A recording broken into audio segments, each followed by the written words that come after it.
Several people, and I mentioned this to you that day, several people said, geez, I'm surprised that Professor Sonnenfeld would do a book on Trump.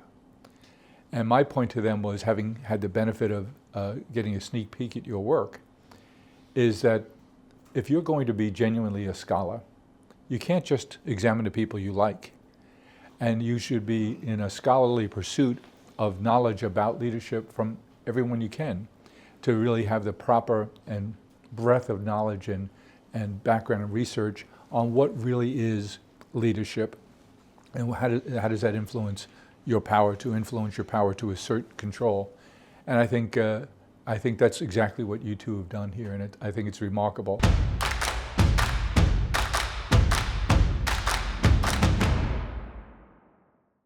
Yeah, I mean, I think building on Jim's question, number one, I love the framework of the 10 Commandments, right? It's an easily digestible way for leaders to look at this. They love frameworks.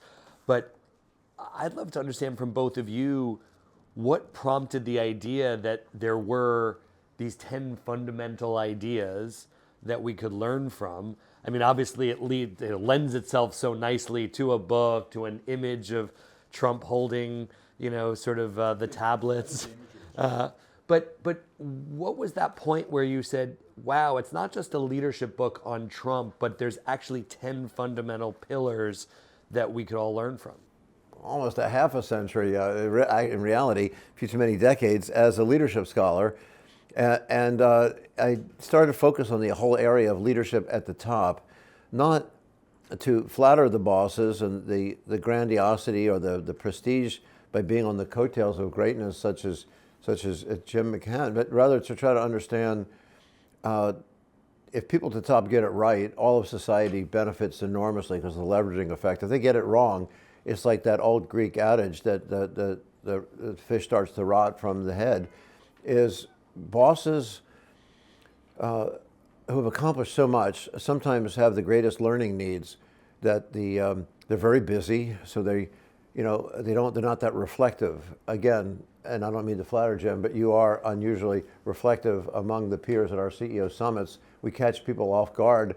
You are annoyingly quick with your wit all the time to know where I'm going before I get there. But most of these guys I can catch off guard because they aren't that reflective. And they're not, in my line of work as scholars, we think big thoughts. We put our feet up on the desk and the sun goes up and the sun goes down and we think we have something to show for the day. These people in a world of action aren't always that contemplative.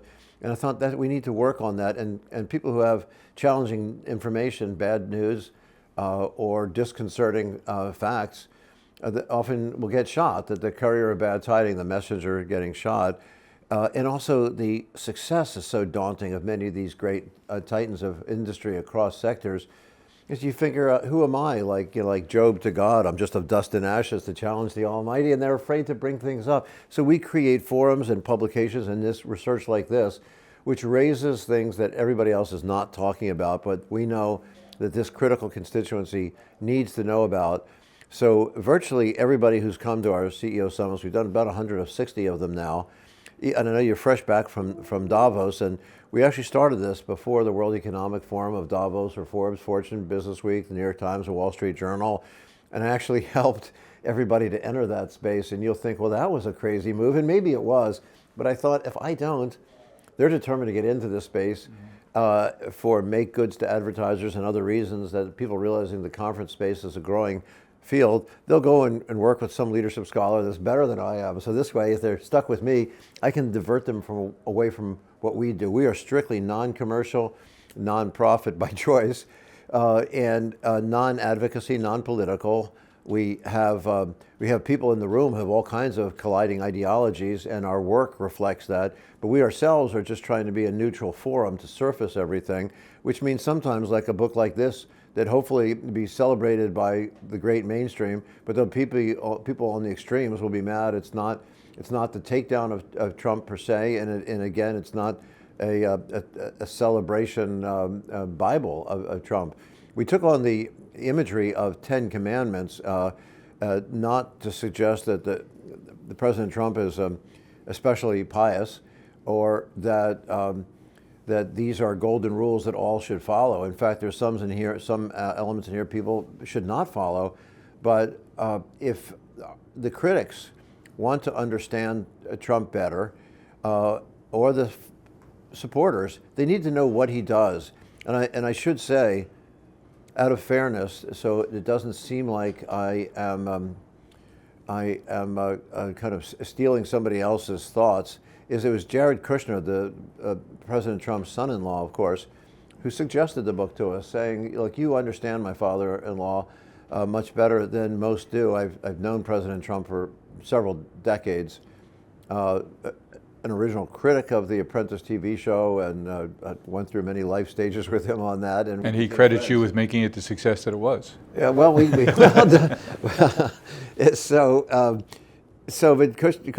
Kushner said that people need to first, before they criticize or endorse, they have to understand my father-in-law is just different.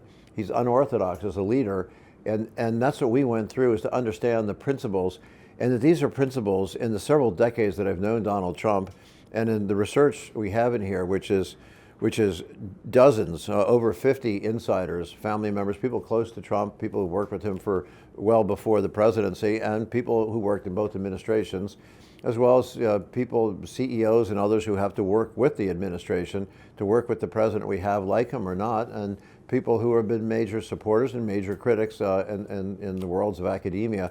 So with all those perspectives, we saw that there are 10 categories of what he does, and he does it repeatedly, and he doesn't change. This is his toolkit.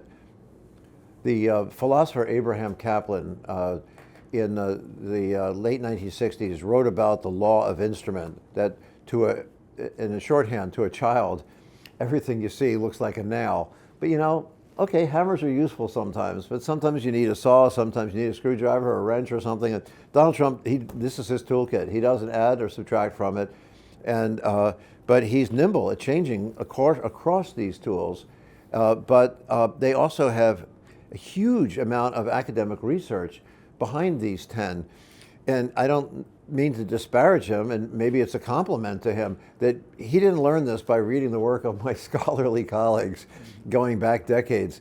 Instinctively, he learned these things. And if you go on to MS Now, usually MSNBC or The Atlantic, you'll find many philosophers, historians, and political scientists and others scolding him and talking about the public impact or this or that, and not understanding why he's doing and when it works for him.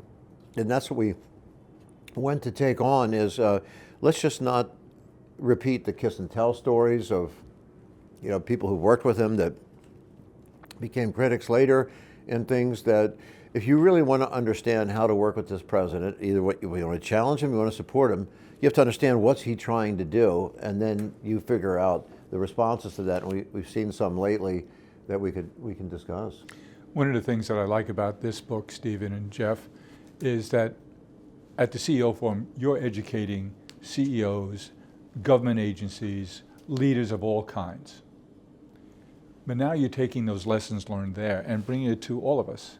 That whether you're a student, or you're just interested in the man, or you're interested in politics, you're interested in leadership, or just style analysis. So the work that you've been doing now, you're bringing to a much broader audience. And I think you're absolutely right. I think there's so much to be learned by understanding what he does and why he does it. Jeff, one of the things I think, as an outsider, so this is a question, that is most interesting about him and why he's successful is, it seems to me, and it may not be true, that he just doesn't care what people think. He keeps his own counsel, and he does think that he is smarter than any of his advisors, whether or not they're military or technological, healthcare, or financial, that he thinks he's smarter, but he'll listen to anybody. In 2015, and I actually have videos to support this as backup at the time, I did the first interviews with him, and they were the first print interviews in his candidacy. This is for another magazine, Fortune. But that magazine had us keep the video of it, which was great. Is he at that point said, he told us directly that as a lifelong Democrat, he wanted to go to the left of Bernie Sanders. Yes, you heard it here first. He said there's so much anger out there. Now, he didn't call it the populism, but that's what it was the outcasts, because they're populists on the far left that go back to Eugene V. Debs, for any of the students of history remember that created the American Socialist Party, yeah. And they were Wobblies, the IWW heritage, and they were part of the 1896 campaign of William Jennings Bryan, who was the last populist candidate for president. On the right, with an office next to him, basically, was a populist on the right, and that was Tom Watson, the agrarian rebel, as he was called. He was anti-Catholic, anti-immigration, anti-Semitic, anti-Jewish, anti-black. I mean, they're but mainly anti-institutional, which they shared that with the people on the left, of Eugene V. Debs, and that's what William Jennings Bryan, their candidate, stood for. But one went further to the left, one went further to the right, but Tom Watson became the admitted progenitor today, the patriarch of the MAGA movement. And on the left, if you go to Senator Bernie Sanders' office today, you see a plaque in tribute to Eugene V. Debs.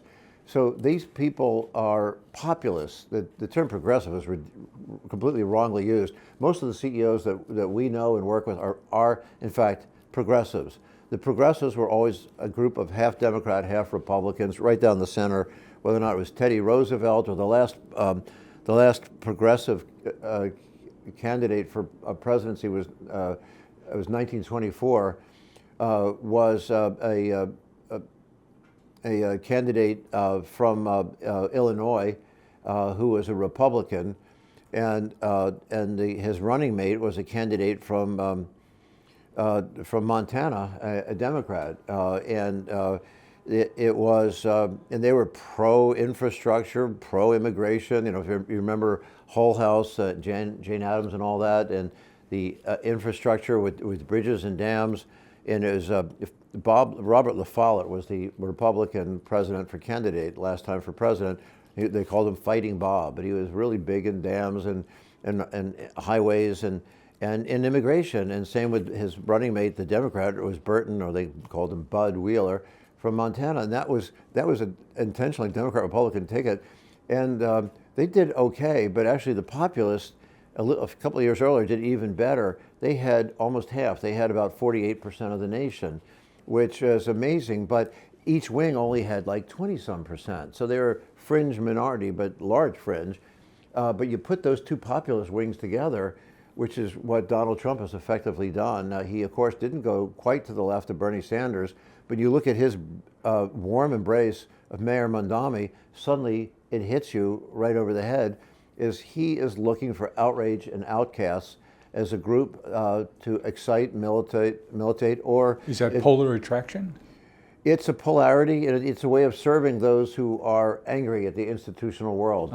They don't like the media, they don't like the clergy, they don't like higher education. So there's commonality?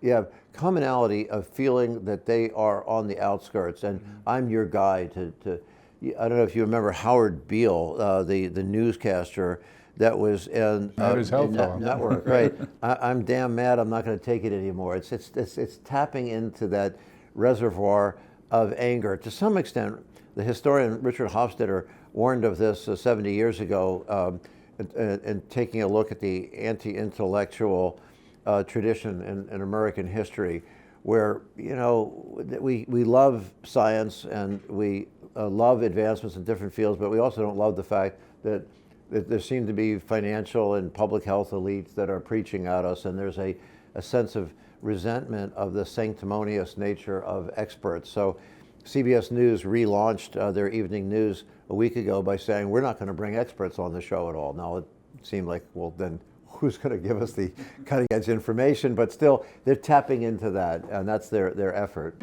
Create special memories this Easter with the ones you hold dear.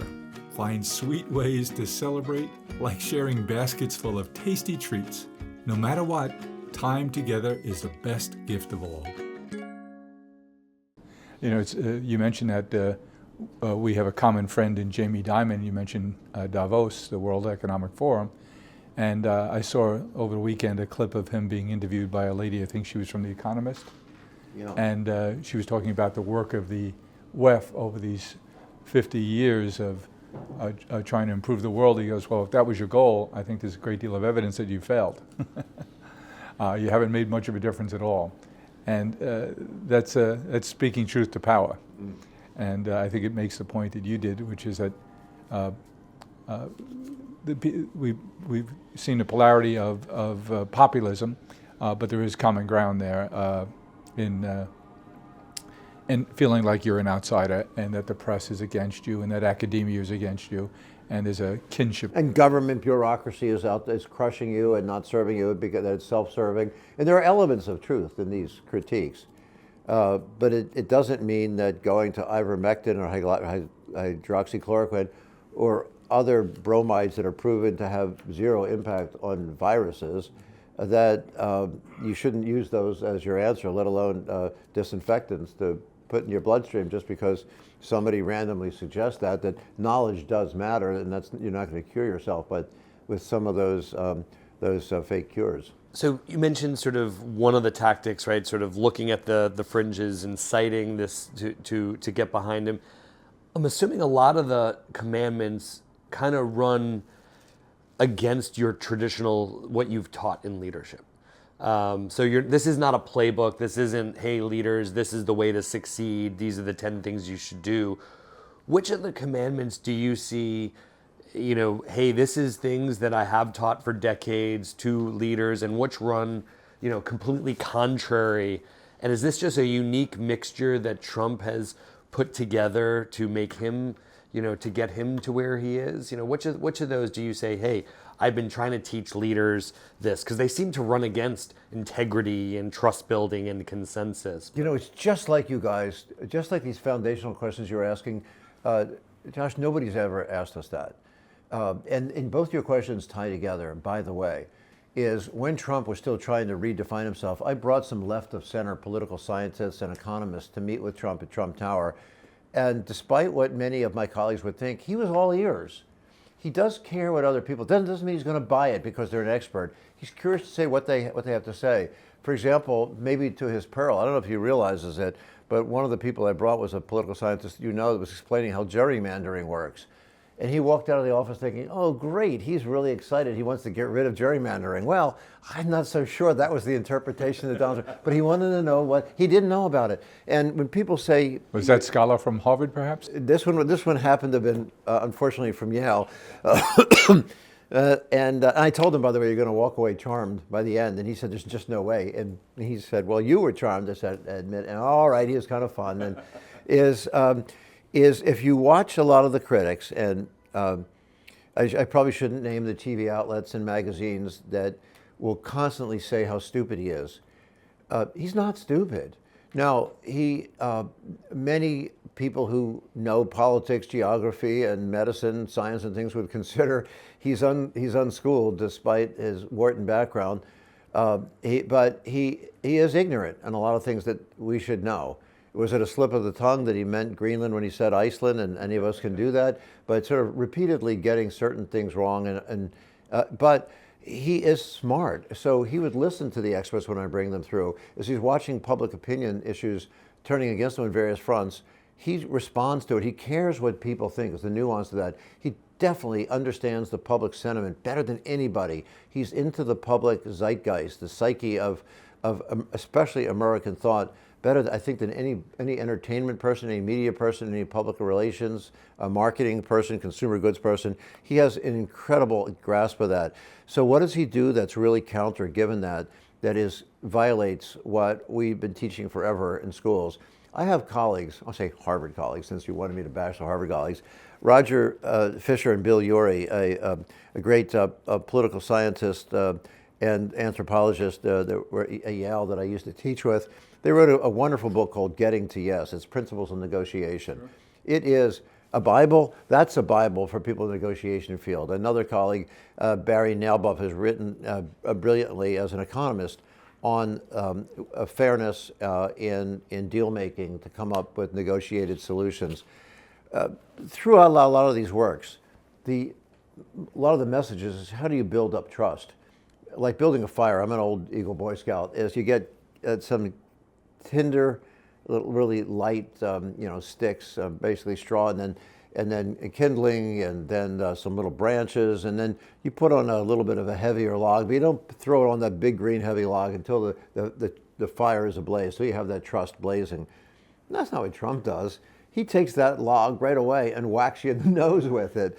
Now, they would all say, no, you can't do that, you're destroying trust. And he said, yeah, I don't want this built on trust. I want this built on fear, so that they don't know what I'm going to do, so that whatever I propose next, I've just softened them, whether or not it's China getting a trade deal that we think is a little bit more favorable, and he's got more work to do on that one, but still it went further than people thought was possible, or getting our European allies, and I happen, if you care to know, a big fan of NATO myself, but the burden sharing, he's right, wasn't quite right. There was a good deal more that the EU could pay in their own defense too. So getting it up from 1% to some of them moving towards 10% was in terms of their own contributions was a big change.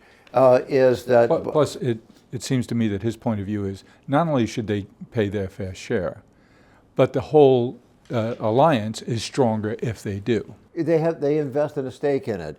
Now, we don't have to insult our allies to do it, but still, this is something which violates, say, on negotiation, something which is just really different. You wouldn't find that in getting to yes. You wouldn't find that in getting to yes. Another principle that's foundational to him, and in hindsight, it will sound so obvious to you, but the entire leadership of the GOP missed it, and that's why they don't really truly exist anymore.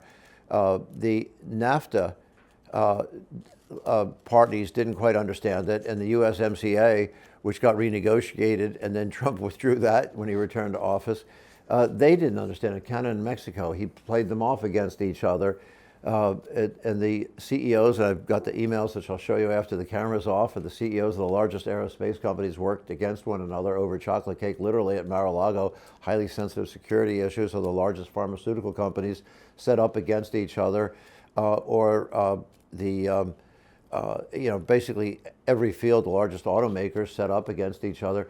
Is that divide and conquer is a critical modus operandi. That is not what we teach in business schools. Business schools or political science schools and elsewhere is the lessons are how to collaboration, coherence, and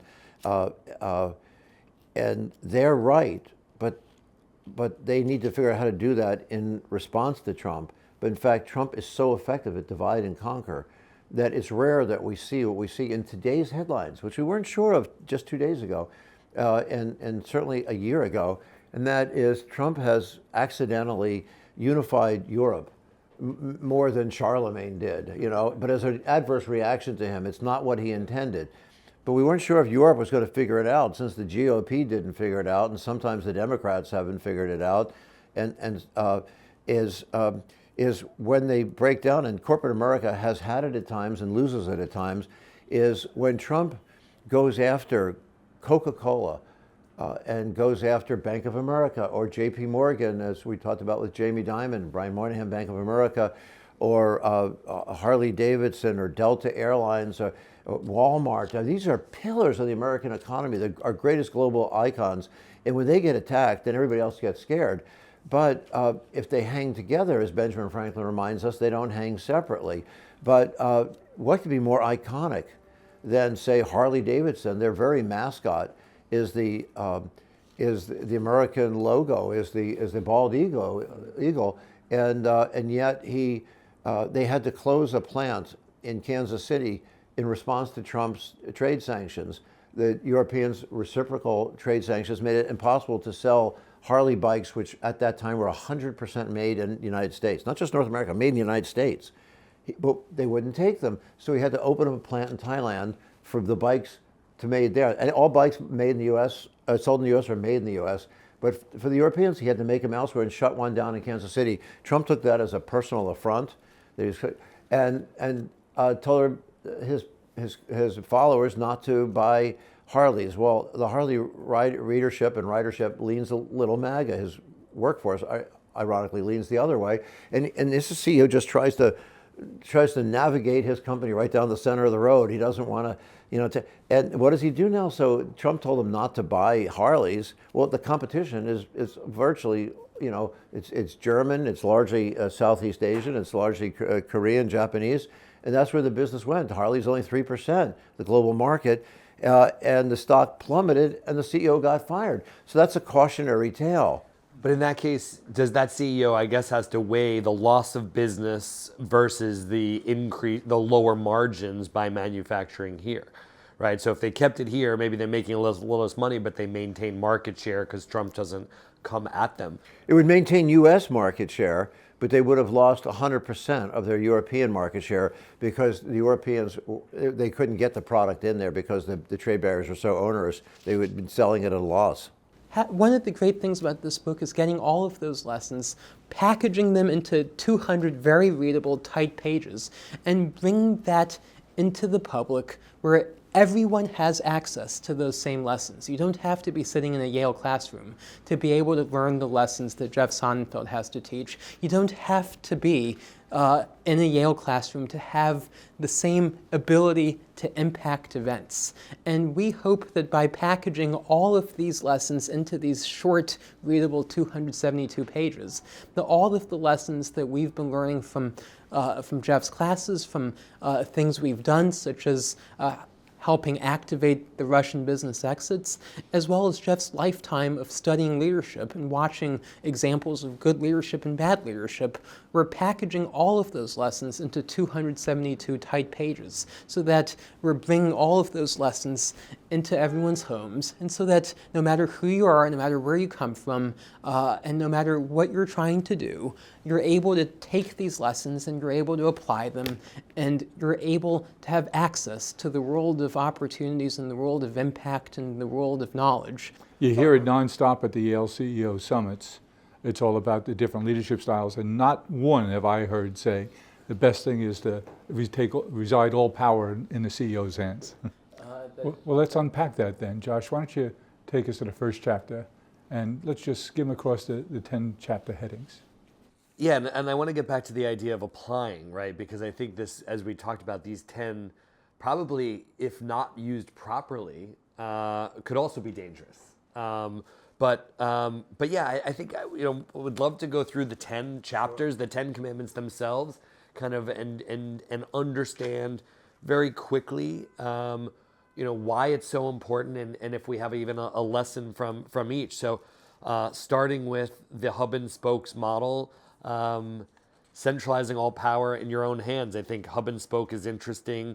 We all talk about trying to decentralize power, especially in companies, and empower our employees to make decisions in teams. But this is what had once been an outlier judicial theory of governance that has now become increasingly mainstream in the Supreme Court, is of a unified executive, which Trump has certainly stood for. But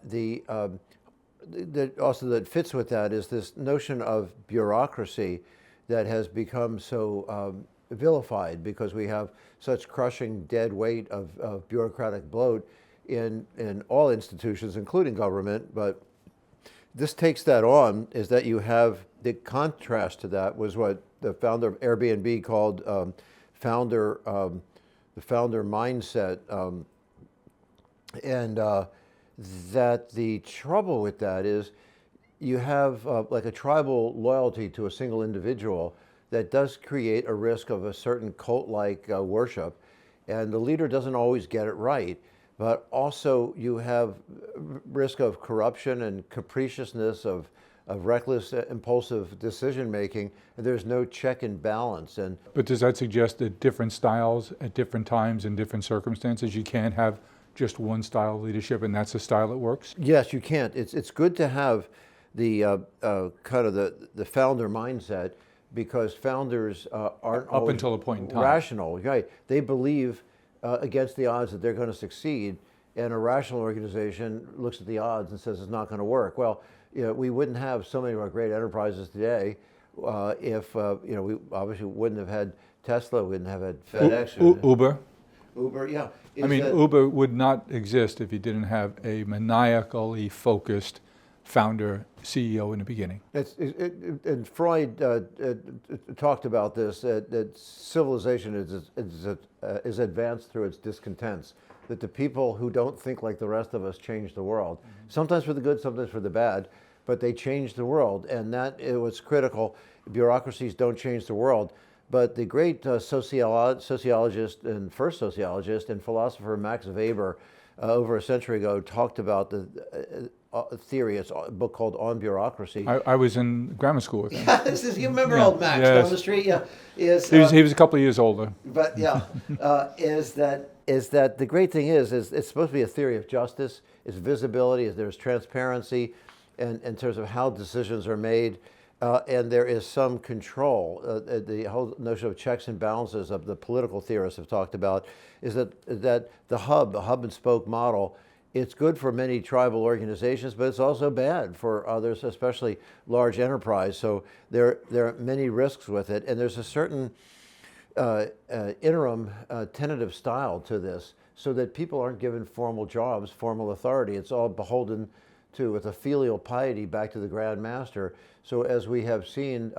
two U.S. attorneys in major states having all their work underneath them thrown out because they're not legitimately appointed, is that we've never had a president that has so many interim roles, so many ad hoc positions. So who really has the formal authority to execute some of these ideas? Well, it turns out on both sides of the aisle throughout our government think we have a lot of people that are blindly following in a cult-like way what they're told to do, but it's not seen as legitimate, so they can't execute what they're trying to do in a lot of these agencies. Is that self-selection there too? Does that preclude certain kinds of people from serving in an administration that has a hub and spoke kind of model? Definitely hurts merit as a basis, so that loyalty it tramples over merit. I don't know, Steven, you want to add to that? Very much an intentional setup. If you look at the difference between President Trump's cabinet in his first term and his second term, you can see some of those differences reflected. In his first term, for example, you had individuals like General James Mattis, who was leading the Pentagon at the time, and these are individuals such as General Mattis with independent expertise, independent credentials, and independent qualifications, who don't derive their legitimacy from their cabinet position or from their relationship to President Trump. If you ever heard General Mattis's interviews during his first term, he would simply say it was a great privilege to serve the country without necessarily always thanking President Trump individually or pledging personal fealty to him.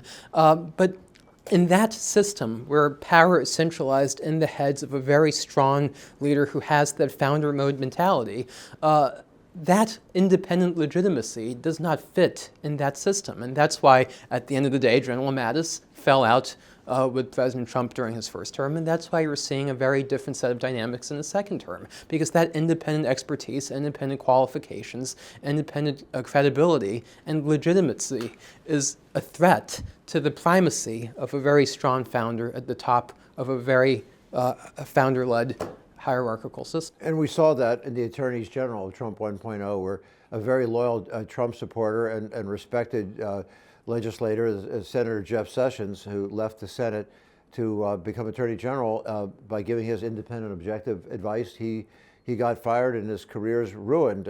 Bill Barr, who you couldn't have anybody that you would think was more loyal, but came up at one time in certifying the accuracy of the elections.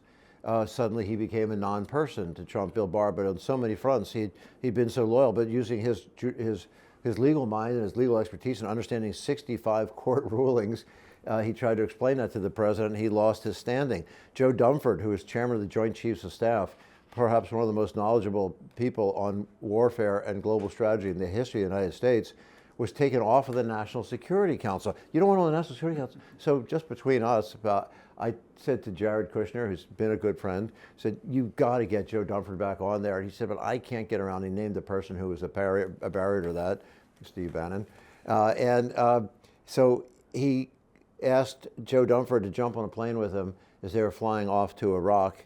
And he was so impressed and learned so much and realized this guy is not a political ideologue. He really has knowledge we need, and he engineered to get him back on, the chairman of the Joint Chiefs of Staff, the guy who's running the whole United States military, to get him, and that's been a whole career as a dedicated patriot and combat veteran, to get him back into the. So sometimes it comes at the expense of merit, and I'm glad you bring that up, Jim. We would have missed it had you not taken us down there. That's part of what's in the book. And the derivative angle of that is also, that's why you see some individuals who hold so many different positions simultaneously. You know, I think The Atlantic had an article against a while ago saying Trump was the Mad Hatter for putting people in so many different positions, when in fact he's not mad. It's a very conscious, intentional strategy reflecting the centralizing power in his own hands strategy. If you look at, for example, Marco Rubio, I think is holding at least 4 very big jobs right now. He's Secretary of State, he's the National Archivist of the United States, he's running USAID, and I believe there's a couple of other positions he's holding. And he's now, President of Venezuela, acting de facto whatever, and National Security Advisor as well. But by the way, I didn't have much of a knowledge of Marco Rubio, Senator Marco Rubio, before this year. I think he's done a remarkable job. He's got such a breadth of knowledge internationally, and he's so well spoken. I've really been surprised by him. There's some of the people in the administration that sometimes Trump critics are disappointed in from time to time, but Marco Rubio, I think that he have unanimous confirmation, get in there, and he may not challenge publicly as much as some would have wanted, but there's a belief that he, like Scott Bessent privately, is trying to not get Trump into a corner where he feels humiliated, and tries to get separate information to them. And they, for the most part, Scott Bessent was a sharp departure this past week that people were surprised at, and I think he probably regrets it himself, by disparaging Denmark as a great ally for, on these past, is that he tends to not throw out insults or to join his boss's insults. And Marco Rubio similarly, if he's going to disagree on policy reasons, he doesn't usually throw personal. I didn't know who he was until he was nominated, but I've been very impressed by him as well. But just to finish that thought, the reason he's holding 5 different positions, it fits in this concentrating power in your own hands structure. Yeah. When you have an individual he doesn't have to have 5 holding, people that he has to control. He's got 1. He has 1, and that 1 in a structure like that tends to be overwhelmed with very big responsibilities. They don't necessarily always have independent credentials and expertise in each of their domains, and as a result, that results in the leader of that hierarchical structure being able to maintain more direct control over decisions without being impeded by bureaucracy, without being impeded by external networks of experts or by any external source rivals to his or her authority. And there are advantages and drawbacks to this, but every one of these, as Stephen was saying, and the next 9 to follow, none of them are arbitrary or impulsive. He might deliver them in a way that sounds emotional, but in fact, these are, and they may not be good choices, but these are deliberate strategic choices, and sometimes they don't work. He is, if people say he's dumb like a fox, but even foxes, as we know from mythology, outfox themselves sometimes. So, and I'd love on some of these to understand leaders that you've looked at, that you've gotten to know, that have employed these tactics successfully, right? Because again, I think our inclination is to talk about these as very unique to Trump and how he's assembled this list. But I'm assuming each one of these you could probably point to past Fortune 500 leaders within companies that have used some of these tactics, very successfully. Well, this next commandment, the real art of a Trump deal, start with a punch in the face. I can think of Chainsaw Al, who was famous for a time. But to Josh's question, who else comes to mind who, in Commandment number 2, the real art of the deal, comes to mind? Well, you can find that Elon Musk will take some pretty provocative positions, which he thinks soften people up, and looking at stepping outside of Tesla, where that prior principle you'd see about the centrality. He obviously has great experts doing a lot of things on other fronts, and yet an awful lot flows through him, except perhaps SpaceX, which has seemingly more autonomy. But he seems to attract great talent, Elon Musk. He does, but you don't know who they are. Yes. Is so You don't know number two's name. Yeah, they're not being showcased, so they're not being poached by executive search recruiters, and they don't undermine his authority. They're not going off at trade shows, at conferences. It's that he's the voice, he's the ambassador to the world at large, and he is the decision maker. He also can be pretty abusive and confrontational. Sometimes it backfires. X isn't what it was. They lost the viewership. They certainly lost the advertising in what was Twitter.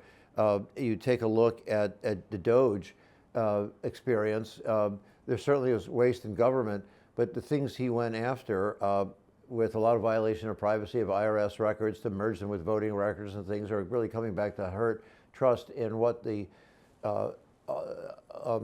non-public partisan use of the Doge effort was. And many times when business leaders have come in from outside of government, Peter Grace, I'd known fairly well, had come in under Ronald Reagan with the Grace Commission. And down the block here, you have a building that was the old W&R Grace headquarters. He couldn't really clean out the bloat in his own business, which was a mix of shipping, chemicals, candy making, restaurants. It was ridiculous and fell apart on him, but he had no effect on bringing any efficiency in as much as Ronald Reagan hoped the Grace Commission would. And the Doge effort, through all of this recklessness and assault on things, we've destroyed a lot of things which were good, whether or not it was nuclear regulatory safety, air traffic control safety, a lot of areas where we try to pull people back that got laid off that no longer want to come back. And part of it is you lose expertise with the punch in the face, but by destroying trust, we're seeing that right now, while sometimes it works, the Europeans have lost confidence in us, and we don't know if it can be restored.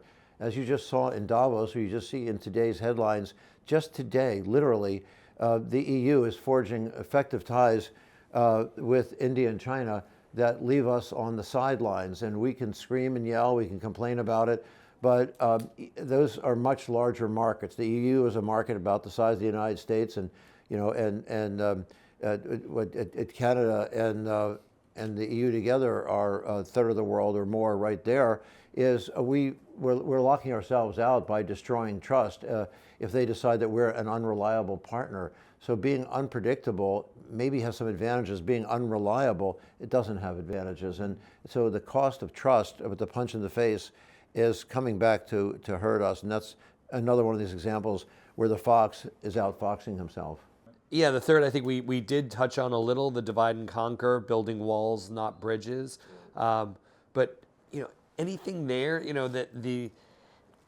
in looking at where he's succeeded or maybe failed in sort of this strategy, and again, I wanted to make sure we're tying back, where leaders could then actually learn themselves from that lesson, right? Because I think to your point, we want any leader to pick up this book, read it, but also, again, responsibly understand and use some of these tactics, not say, hey, great, here, this is a how-to book, because it's not necessarily a how-to book. Well, there are missed moments, like after the Charlie Kirk murder was a great time to bring the country back together for a sense of unification and harmony and respect around common values.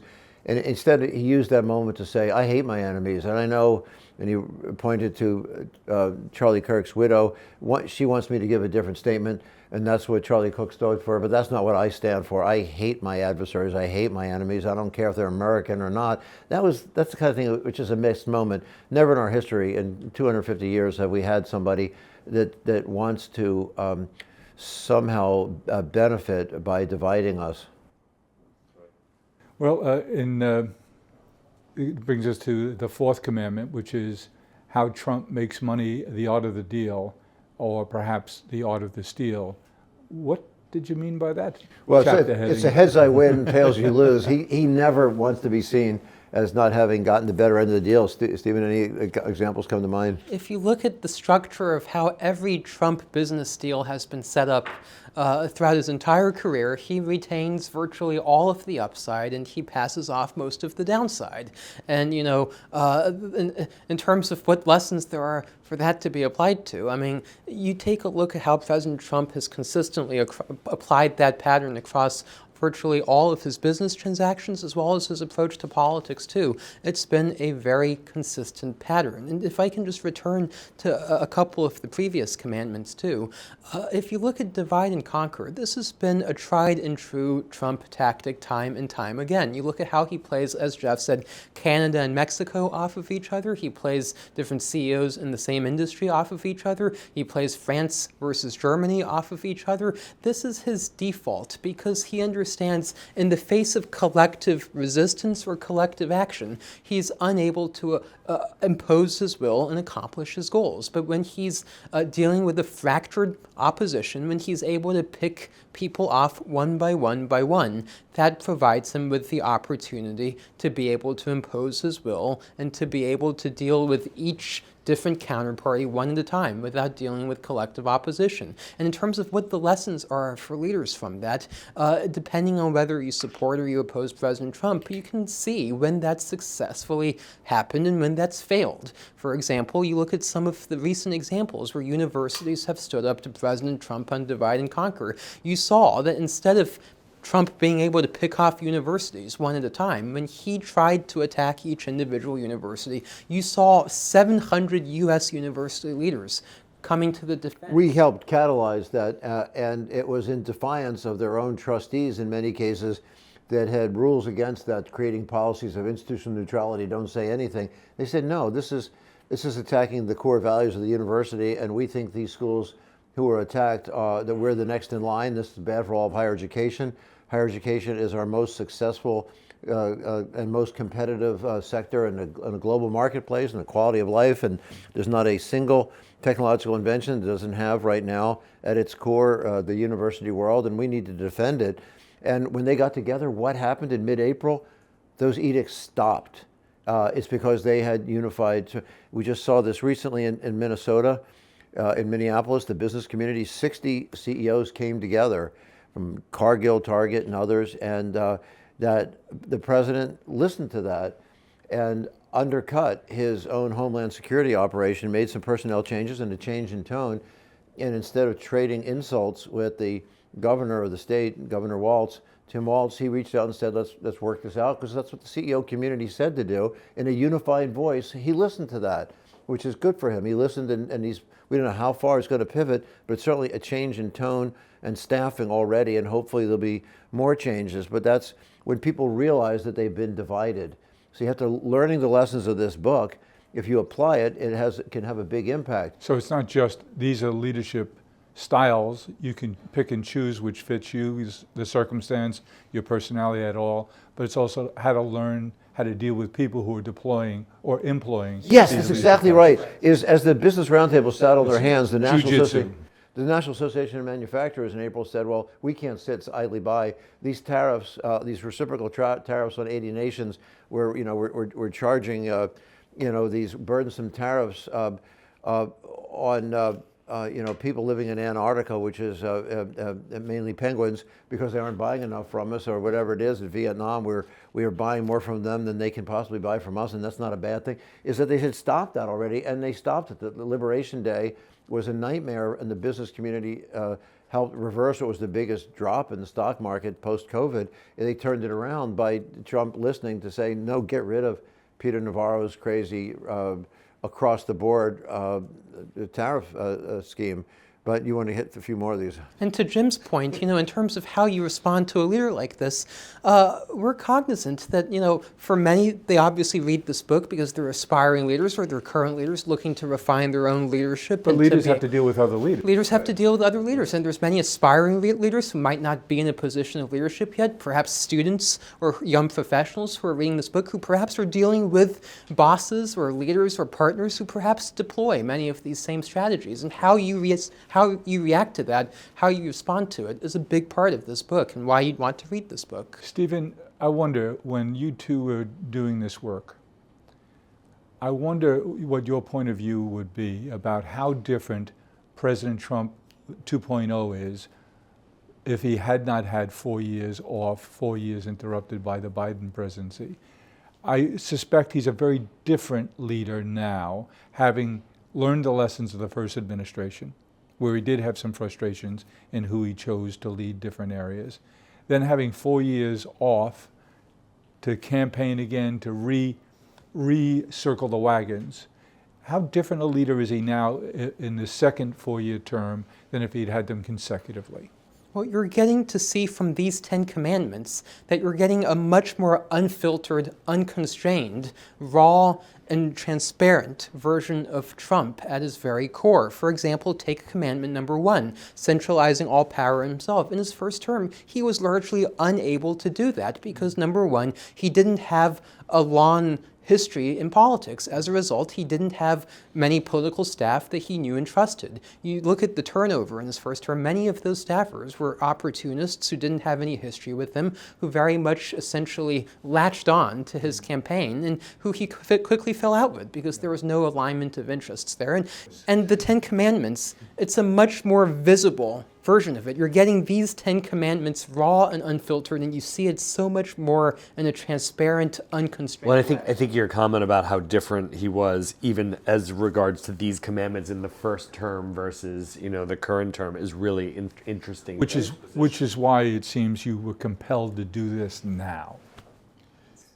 I think to add to that, what's also different is the notion of heroism in society, and many people won't consider Donald Trump heroic, some will, is in the leader's mind that they're heroic. What makes somebody really believe they're heroic isn't that they've had continuing stream of success, but it's when they experience profound setback, those near-death experiences that in folklore and mythology across centuries, across continents, across cultures, across religions, there isn't one of them where the actual hero didn't have Steady ascent. Yeah, you're right. It's the near-death experience is critical. It leads, and most people don't make it through, but for those who do, are forever changed.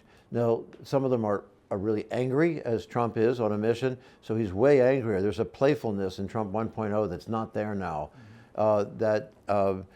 And some of that fun side of Trump is gone.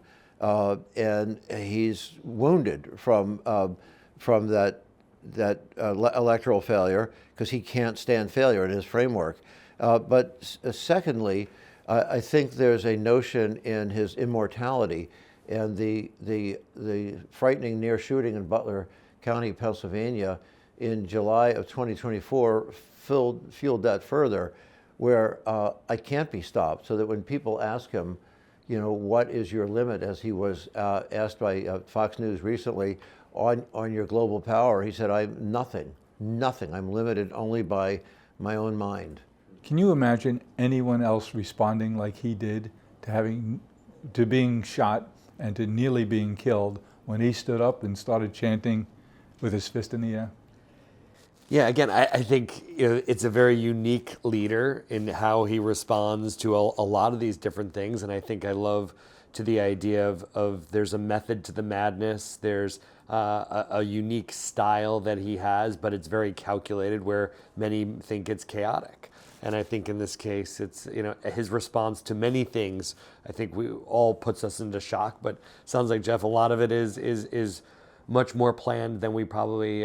Much more planned than he didn't do it by studying. If you would answer Jim's question by saying yes, any business historian would tell you that a hugely motivating figure of 3 generations back was Henry Clay Frick when he was running Andrew Carnegie's steelworks as the CEO with a major strike where Andrew Carnegie suspiciously left the country, went back to Scotland to hide from it all. Frick got shot, I think, 5 times and continued working the rest of the day. But Trump didn't study that, I'm sure. Maybe it came up in a Wharton class and he was out that day. But instinctively, he rose to the occasion. So Literally. Yes, some others have done it. But this guy, it's self-taught. It's osmotic. It's what he's picked up from his street savvy. It's so uncanny. But anyway, we have many more examples. That's the reason why we're publishing this book right now, because we would argue understanding the reason we're publishing.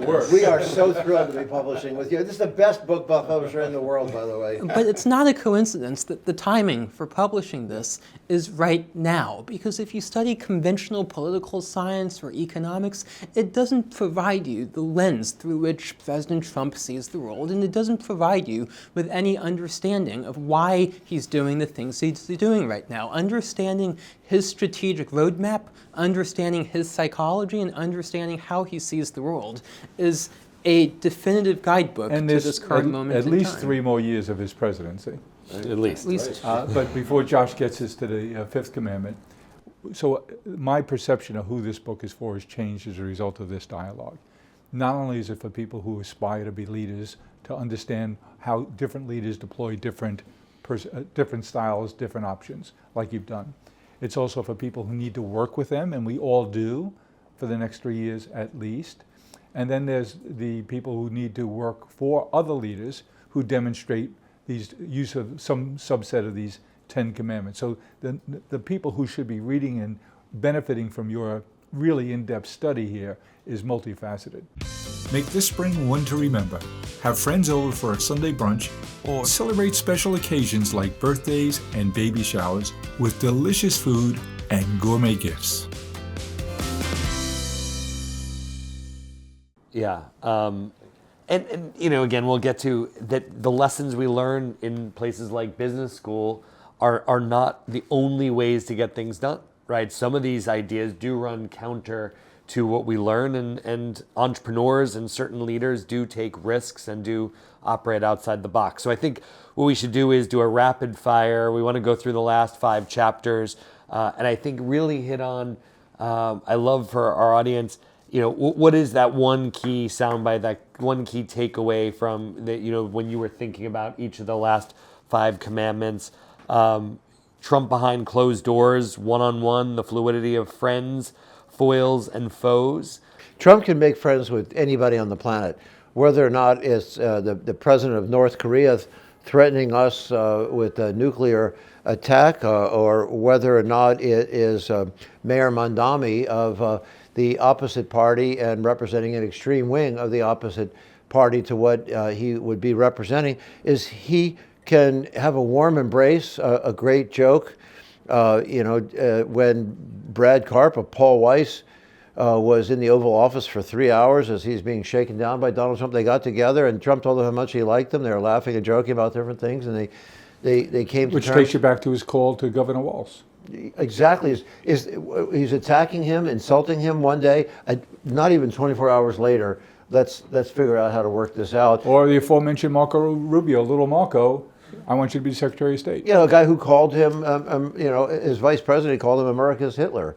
And he made J.D. Vance his vice president. And Marco Rubio, exactly, he called him a great autocrat and a fraud. And he puts these people on his cabinet. It's such a unique characteristic. It truly... I didn't say quality, I almost did. I don't know what it is. Truly unusual. I was at one event where at Larry Kudlow's house, before Kudlow joined the Trump 1.0 administration in the summer of 2016, and we went around the room table to table where people were there saying who their candidates were. These were largely a Republican crowd that were backing different candidates. None of them were backing Donald Trump. And then I just stood up and said, I'm surprised none of you have said what the big elephant in the room is, which to this crowd would have been, the symbol of the Republican elephant. I thought I'd be flattered. And they said, who? And I told you who it was, and they all laughed. And one woman stood up with long, blondish gray hair, very thin, articulate. She said, I'm an expert in consumer behavior, Jeffrey. If you were not a school teacher, I would tell you what you would need to know, which is that I will tell you that I'm a vice chairman of the Ted Cruz campaign, and and knowing the psychographics of women voters, Republican voters, not any more than 10% would ever vote for Donald Trump. That was Kellyanne Conway. She flipped, he flipped, and went for her. And this has been, I witnessed it, I was a part of it, it has been documented subsequently, and none of us have been sued in the documentation. And I've got witnesses like Mary Kissel from the Wall Street Journal and Lynn Tilden from Patriotic Partners and others there who corroborate that this is what happened, what she said. She winds up herself, Mary Kissel, who said, well, she was a big supporter of Carly Fiorina, and that Trump was an unworthy candidate. She wound up in the Trump Justice Department. You know, it is pretty astounding. And I would point these things out to Trump, and he said he didn't care. He found it useful. Tell us about the next commandment, guilt by association. Very clever.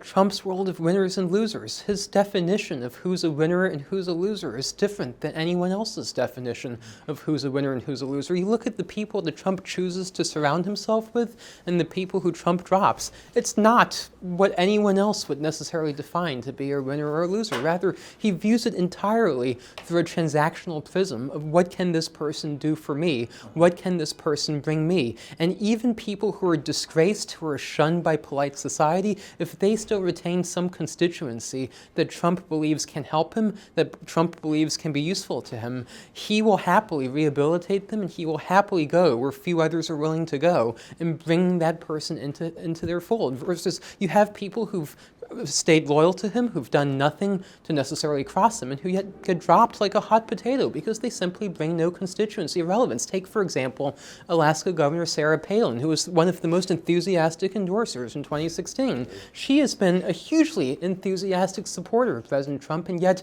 she couldn't even get invited to the 2024 Republican National Convention, and she is out there publicly complaining that President Trump doesn't bother to return her phone calls. And yet his sworn enemy, Senator Elizabeth Warren, who he calls Pocahontas derisively because of overstatement in her apparent demographic background, is they're best of friends now on this. When she calls him, she's flattered, almost giddy, didn't you think, Steve? And likewise, Mayor Mamdani of New York. Is that to work out a deal that he wanted done on credit card rates, and that they have a meeting of the minds on this. So, wow.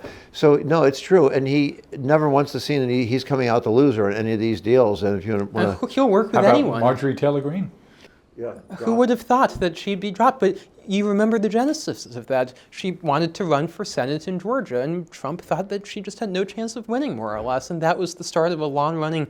Of course, there was a lot more to it afterwards with Jeffrey Epstein and a lot more. But the genesis of that was essentially he thought that she had no chance. Chapter 7, Wall of Sound. I think, again, we talk about all the noise and how do we sort of cut through the noise? When is it smarter to stay silent rather than creating noise? Why is that important to Trump?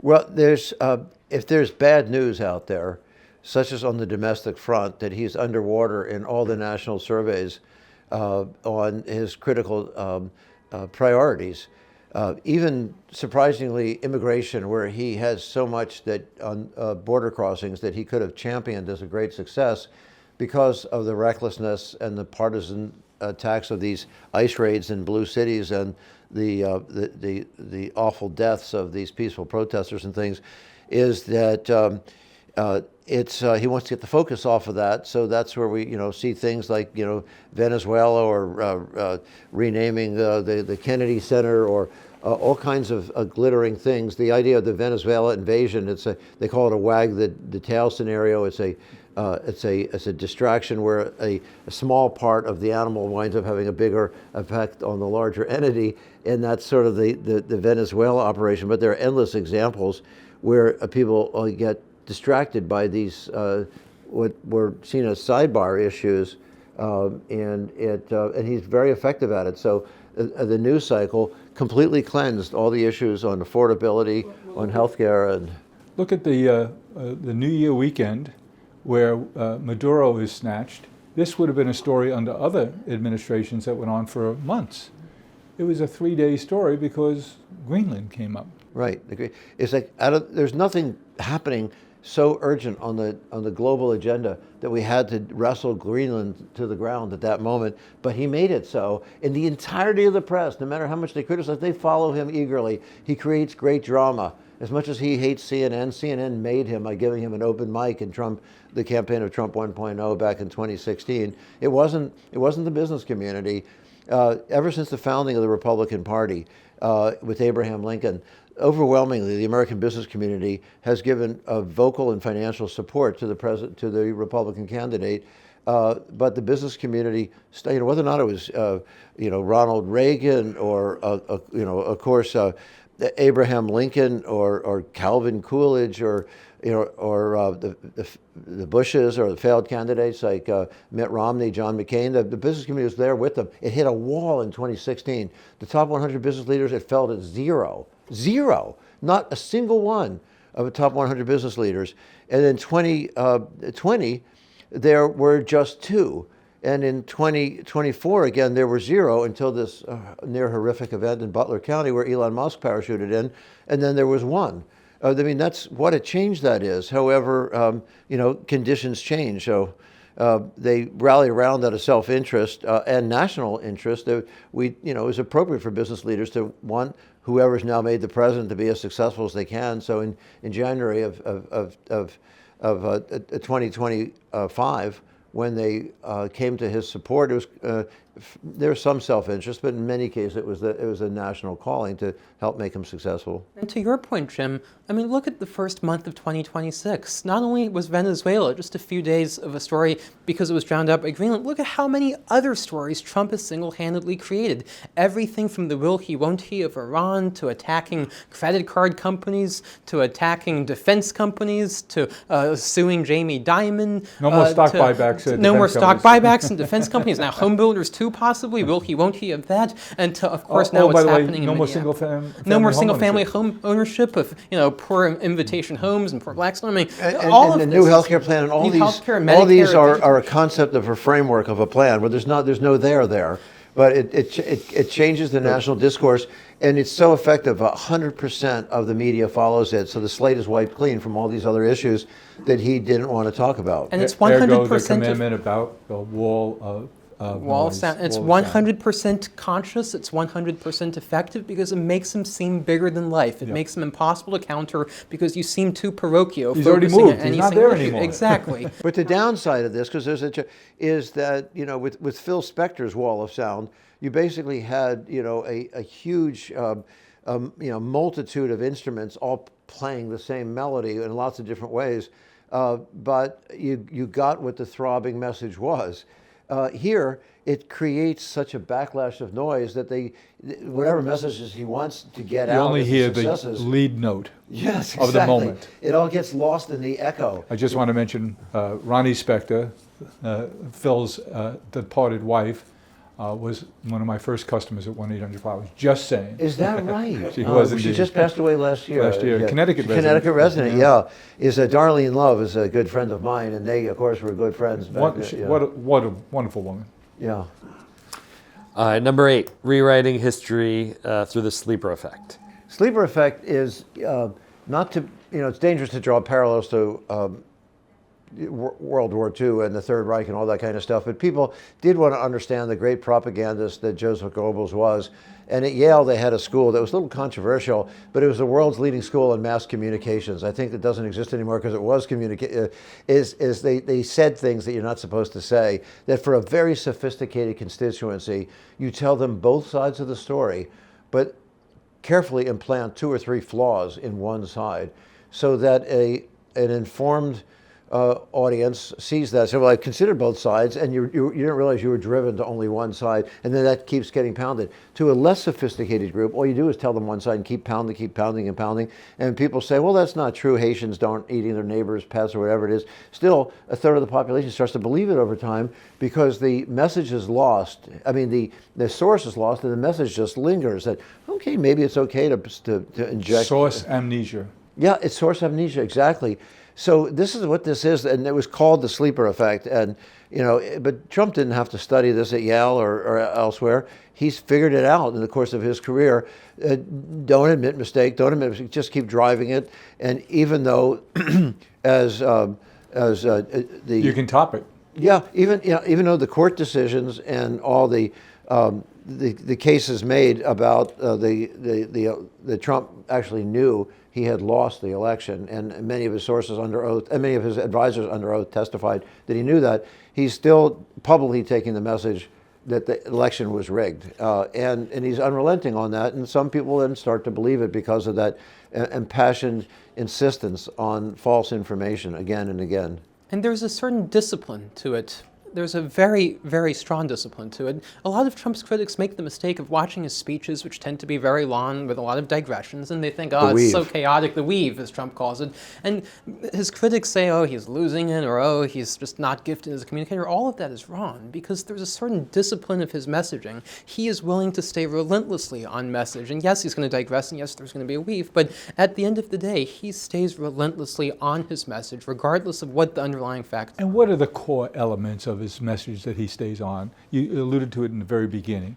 What are the core pillars of that message? Well, the core pillars of the message is whatever he's focusing on at that given moment, whether it's the fake election, the election was stolen But from it goes me back in to the 2020. populism too, doesn't it, foundationally? Well, it's attacking institutions, Yes. and it's building up the grandiosity I'm of here himself. to Yeah. right Yeah. the wrongs for you. That only I can Yep. fix it. Yes, and only I and I alone can do it, as he always likes to say. Chapter 9, we talked a little about the Sultan of insult, reducing complexity to simplicity, him on the attack, how quick he is to insult. Talk a little about Things sort that of no other politician would ever dream of saying. Low Energy Jeb, Lion Ted, Lil Marco, Pocahontas, Crazy Bernie, Laughing Kamala, all of these, Sleepy Joe, the list of nicknames just... But we remember them. I think back during the first campaign, during the Republican nomination campaign in 16. And I was away in Vermont, August, at a board meeting retreat that we did once a year. And we insisted that we move the dinner up, we get this other business out of the way, because we all wanted to go watch that debate. What other debate would you have a group of diversely interested people wanting to change their schedule to watch a nomination debate other than when Trump was... And in that debate, when Megyn Kelly said, you've called women pigs, he said, no, when did I ever do that? And she said... Except for Rosie. And he said, well, you did it to Rosie O'Donnell. He said, well, of course, that was Rosie O'Donnell. And people were so shocked they rolled on the floor, but that's him. Yes. So he's acknowledging that he would never admit it, and then as a point of pride. But whether or not it's Jackie Mason or... Joan Rivers, or so many the shock jocks, is that these sultans of insult. There was once an insult puppet that was really popular in the internet days and things, entertainment. How about how popular Nikki Glaser is doing the same thing? She's so talented. And what we know from humor is that there's sort of an element of surprise that makes us laugh. Sometimes we're laughing out of embarrassment. We're not sure why we laugh, discomfort. You don't want to be laughing in public over that, It's breaking the norm, but what it's one thing is not doing, it's not boring us. So it has an electrifying quality to it. As somebody who wants to use vivid imagery to break through the clutter, he uses imagery, and you folks deal with words all the time. You know how hard audience engagement is. This is his amazing tool for audience engagement. You remember Don Rickles? It was a whole career of coming on to Johnny Carson and insulting everybody on the show. And the next thing they would do is how quickly could they book him back again? And hug him. They loved it, but it wasn't so much as mean, but it was pretty insulting. But Trump's insults are worse, but they're met with funny, as derisive as they are, people are called. But there also is one more thing which you hate to mention on camera, but there's often a weird element of truth into each of these, where they're hitting on something that people kind of felt about the person, and that comes to his uncanny sense of public sentiment. Marco is not the tallest man in the world. There you go, exactly. And Jeb was not exactly a cheerleader. And when Marco Rubio went for that Poland spring water, or whatever it was, and kind of spilled it all over, Trump then went all over the place. There's a carnival clownish atmosphere the way he uses the insults. But I think to your point, it's a roast, right? It's like when someone gets roasted, there's a little bit of truth in that, what everyone says, but they wouldn't come out and say it directly. Everyone knows that Gronk know that not real money. But It boils complexity down to simplicity. Yeah. You boil this very complex leader down to a caricature that everyone can remember. okay, so it brings us chapter 10, the final commandment, Donald the Great, the role of grandeur, illusion, and heroic aura. Nobody ever called Alexander III of Macedonia Alexander the Great until he and his mom made up this fake lineage to Odysseus and Achilles. kept repeating it, and they maybe started to believe it themselves. But he made himself Alexander the Great. This is what Trump does. He jokes, maybe we'll change the name of the Kennedy Center, then eventually he does it. He's joking now about The Gulf of America. Gulf of America, and talking about now maybe another, piece of the granite Rushmore. at Mount Rushmore. There you go. You read my mind. Is that grandiosity is an important tool for him. I mean, the improving the pricing of pharmaceuticals is really important. But who else would have called it Trump RX? And things like that. The way. How about the Trump savings? Trump savings accounts. Yeah. I mean, Brad Gerstner worked for 5, 6, 7 years to make that happen, and he gladly turned it to Trump because he just wants it to be. Wants to get done, and if that branding does it, so Trump brands it all around himself. It's a grandiosity, of course, and some people would call it a narcissism. He uses it as a tool. There are some psychoanalysts who argue it is forever trying to convince his deceased dad that I'm not as bad as you thought I was, and it's a battle. They call it an edible battle of the myth of Oedipus, that he's forever trying to convince an absent father to think better of him. But who knows, whatever the motivation is, he's certainly driven by this in a profound way, and it has blowbacks. It does create resentments. It also creates a vulnerability that he's easily manipulated by foreign powers that will flatter him or domestic forces that will. Set the stage for delicious moments this spring, complete with gourmet food and premium wine. From the first sip to the last bite, you'll find everything you need to make family dinners and celebrations memorable. We've That could flatter him. asked the two of you how different he is as a president because of the 4-year Biden presidency. Jeff, you spent a lot of time with him one-on-one, behind closed doors. Things I admire about him is that his touchstone is his family. I think that's commendable.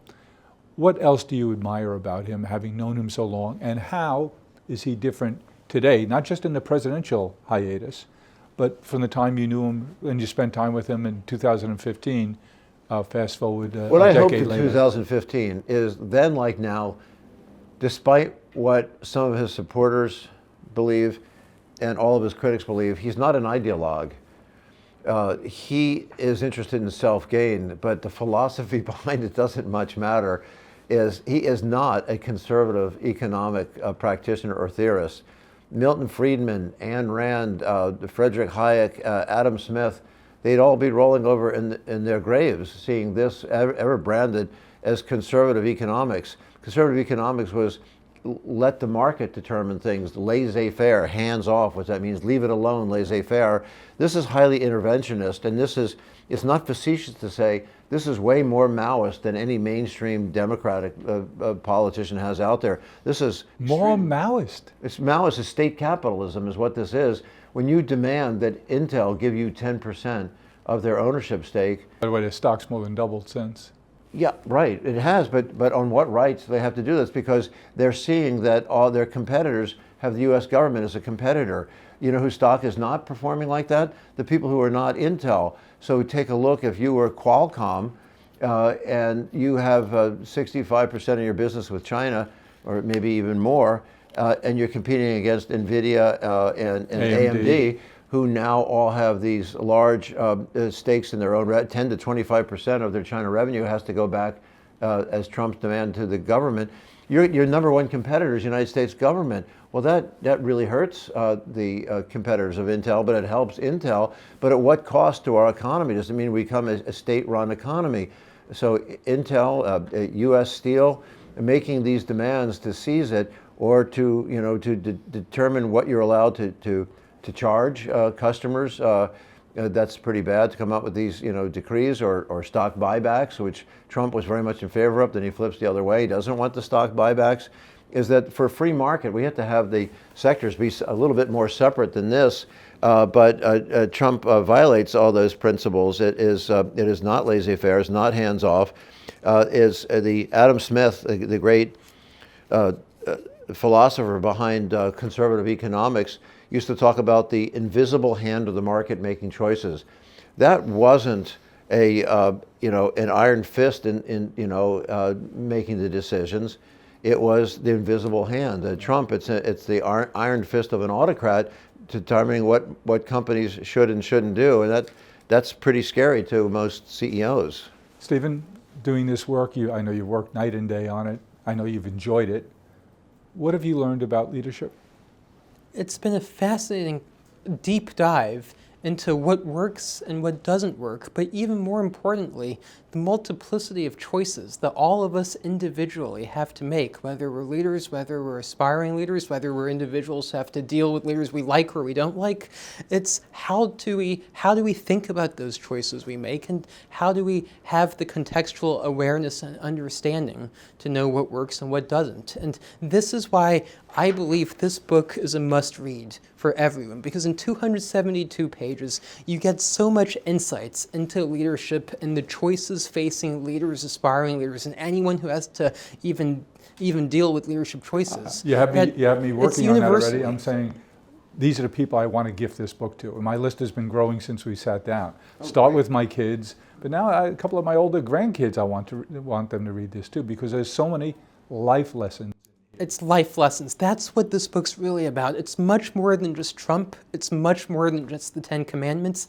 It's about how do we live life. And there's lessons both in how to and how not to. And how to pivot to different realities. And this is what Trump is able to do. As I was saying, not fixed in ideologies. He can move fluidly to change the situation, decide to make friends with different people. Yeah, he can make His leadership style is chameleonic, to make up a word. And as Jim mentioned earlier, obviously this could be a series, right? Who's the next? Well, who do you think subject? should be next on? I mean, obviously Elon developed Musk a has come template on how to up do the a couple work. times, in this conversation, right? Elon Musk as a unique leader across industries, who's really challenged incumbents, who's navigated some of these. and achieved so much. And really driven industries forward, no matter if you like him or not. And there's similarities. Take Commandment That's number what- one, that's what struck me centralizing here. power in your own hands. As Jeff said, nobody can name The who number Elon two at Musk's any of his deputies companies. are, right? You can't. And that's the same exact thing, because as with President Trump being the public face of all that takes place in Trump's universe, Elon Musk is the public face of all that takes place in the Muskonomy. And as a result... Muskonomy. The Muskonomy. I mean, you look at his wide variety of companies. I don't know who's running the Boring Company. You don't know so who's running the boring. Boring. It's so boring. It's But- truth in advertising, at least. But by contrast, who has really different styles that deserve to be profiled Yes. and should write their books with worth coming up? You have the template now to do both current leaders, current individuals, and historically. I would take a look at some unexpected leaders like Mary Barra of General Motors. I know you're a fan. Tell us why. Well, she came in with a losing hand. She succeeded 2 telecom CEOs who were trying to run an automotive business. She grew up in the business. She went to the GM Institute as her school. Her father was a tool and die maker in there. Her whole career was inside General Motors, and she inherited a group where she was the unlikely successor because there were some very good candidates in there that people thought had the upper edge and that they would undermine her or quit. They're all still there now, 10 years later. And she put them in charge of the biggest challenge she had, which had to do with these ignition explosions taking place. As soon as she took over, the first few weeks on the job, she divided them up to have different parts of the problem. How do we deal with diagnosing the problem? Who's going to be in charge of fixing the problem? Who's going to deal with the dealerships? Who's going to deal with the customers? How are we going to make sure this doesn't happen again? And they took it on with great enthusiasm. You could think of Bob Iger as in a personality-filled business. He was the name on my lips to ask you. Fascinating guy. I'd love to learn more about his leadership He's style. he picks and chooses his battles, and there's some that people are criticizing him. He's avoiding. He is the lightning rod, the pillar of people want to take on the media. Now they don't produce a tenth of what Netflix produces or Amazon or things like that. So when the writers or actors or somebody's mad, they still use him as the iconic symbol. But in fact, most of the production issues are happening with small production companies, often run by those actors and owned by those actors themselves. And he's more the buyer than the builder, but yet still, he's taking them across platforms. He's taking on the big internet platform companies, the social media companies, and he's going up against the odds, doing extremely well, and he manages creative talent really well with the Marvel and LucasArts and all those integrations into DreamWorks. And but on one hand, on the other hand, he can run the operations of theme parks seamlessly and charge a lot and still get incredible turnout, and has the greatest global brand other than Coca-Cola, and that's amazing. And I think it's a different leadership style, though. Dave Ricks would be another person on the good guy list of the CEO of Eli Lilly, by the way, as somebody who should be doing a book with Worth, what they've done on many different fronts. You know who the largest single shareholder, individual shareholder of Eli Lilly is? I hope it's you. A friend of yours, Ken Langone. Oh, really? Yes. Is that right? Good for Ken. He's another person. I mean, the guy who really was the inspiration to help Bernie Marcus and Arthur Blank create the Home Depot is Ken Langone. Get that book. In fact, I can't wait to read that book. He's an amazing American treasure and a very generous person. The name of his book is I Love Capitalism. Yeah, right. Jeff and Steven, we were proud that you chose Worth Books and to work with us this year. You've alluded a little. I'd love just, to understand you. You had a variety of choices to go with this direction. You've published before. Any closing thoughts on sort of the book, on sort of, the partnership would be great. I'm glad you asked that. We haven't had that conversation. Some of the amazing things we've had is, in terms of the aesthetics and the creation of the book, is that and this sounds mundane, but the things that we knew absolutely nothing about in publishing, we're always treated as partners. Should it be multicolor inserts, and what kind of thickness of a page would you want, and what should appear where, how should a page be laid out, and how should the jacket, the cover look, and what endorsements. But and not that we ever knew the answers, but they tell us what are the pros and cons of different choices, so that we were informed as decision makers, as opposed to somehow autocratically being told, no, believe us, we know what we're doing. Is that, no, they say, believe us, there are different ways of doing it, and here are the choices and the trade-offs. No publisher does that. I've done 8 books, I've never had that before. But something else, though, just in working with you folks, both in the plan for the book and the editing, it was always to be, what did we want to say? A lot of times, and this is not to disparage some of the major houses out there that we know and love, you have editors that you kind of think, well, go out and write your own book then. is that they either don't have the time or the discipline or whatever to write it, but they want you to write what they wanted in their book, and it isn't what that author wanted. We never had like a second of that. We knew from day one that speed was very important to you. Oh my gosh, we should have led with that. It's breathtaking. There were times we had trouble keeping up with the editors, right? That they're turning stuff around so quickly. Well, you had the missed our own Steve and deadlines. Steve overlapping 14-hour days. And we still couldn't get it done, Jim. That's how fast this process was. We still couldn't get it done. We missed our own deadlines at times. Yeah, no, it's amazing. And we love, shouldn't tell you this, we love putting a little finger in the eye of the other publishers who told us that this was an unrealistic timetable. I said, well, we're ahead of schedule. Yeah. Well, no, we're excited for it to come out this March and to take it on tour and The Worth partnership too is not to be sycophantic and flattering here. Oh, but please do. It's such a positive image out there. What the Worth represents something which is of value to every one of the critical constituencies we want, which are informed decision makers, successful investors, people who sort of care about the future, maybe sort of a mildly patriotic interest in them too. But it's sort of an understated belief in the American dream that somehow things can be better and you can have a role in that. And here's some examples of people who do it. That's the association with Worth is value. Congratulations. I know I'm a different person from having read the manuscript and having watched over your shoulders as you cook the meal here, and to watch Josh and his team interact with you. And then our discussion today, I'm really excited about this work, and I think I can't wait for you to decide on who's the next one you're going to do this deep dive on. Well, thank you so much for the conversation. We learned a lot through pawing through the concepts of the book as you did. You literally provoked us to give you a lot of candor, but also some reflections ourselves. I think we learned a good deal through the experience, and we loved it. And those other 5 people, only 3 of the 5 are asleep right now. And not the former Yaleys. Hope not. Thanks, guys. Yeah, thank you very much. That was really great. Thank you so much. Did you just love that?